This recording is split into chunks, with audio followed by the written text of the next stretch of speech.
किसी को धोखा देना गुनाह है। ईमान अफरोज इस्लामी बयान।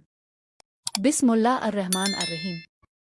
अल्हम्दुलिल्लाह रब्बिल आलमीन वस्सलात वस्सलाम अल सय्यदना मुहम्मद माबाद। मेरे प्यारे इस्लामी भाइयों और बहनों, आज हम एक ऐसे गुनाह के बारे में बात करेंगे जो हमारे मुआशरे में बहुत आम हो चुका है, और वो है धोखा देना।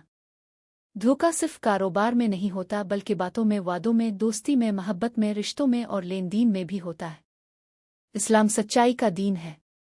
मुसलमान की पहचान इसका सच्चा किरदार, उसकी अमानतदारी और उसका हसन अखलाक है। जो शख्स दूसरों को धोखा देता है वो वक्ती फ़ायदा तो हासिल कर सकता है, लेकिन अल्लाह ताला की रज़ा खो देता है। नबी करीम ने फरमाया, जिसने हमें धोखा दिया वो हम में से नहीं। ये हदीस हमें बताती है कि धोखा देना कितना बड़ा गुनाह है। आज बाज़ लोग कारोबार में ख़राब चीज़ को अच्छी बनाकर बेचते हैं, बाज़ लोग झूठ बोलकर लोगों से पैसे ले लेते हैं, कुछ लोग वादा करते हैं मगर पूरा नहीं करते, और कुछ मोहब्बत और दोस्ती के नाम पर दूसरों के जज्बात से खेलते हैं। याद रखें, अल्लाह ताला हर बात देख रहा है। इंसान लोगों से छप सकता है मगर अल्लाह से नहीं। करीम हमें सच्चाई, इंसाफ और अमानतदारी का हुक्म देता है। एक मुसलमान कभी जानबूझकर किसी का हक नहीं मारता और ना ही किसी को धोखा देता है। मेरे अजीजों, धोखा देने से वक्ती खुशी मिल सकती है मगर उसका अंजाम बहुत बुरा होता है। लोगों का एतमाद ख़त्म हो जाता है, दुआएं बद्दुआओं में बदल जाती हैं और ज़िंदगी से बरकत उठ जाती है।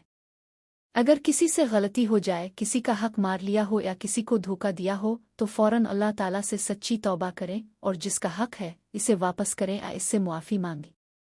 अल्लाह ताला बहुत मेहरबान है।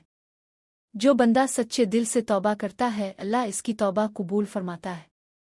आइए आज हम सब ये अहद करें कि हम कभी किसी को धोखा नहीं देंगे, हमेशा सच बोलेंगे, वादे पूरे करेंगे, अमानत में खियानत नहीं करेंगे और अपने मामलात को शरीयत के मुताबिक रखेंगे।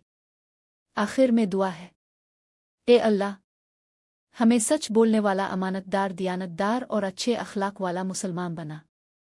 हमारे दिलों को निफाक, झूठ और धोखे से पाक फरमा। हमें ऐसा बना दे कि लोग हम पर एतमाद करें और क़यामत के दिन हमें अपने नेक बंदों में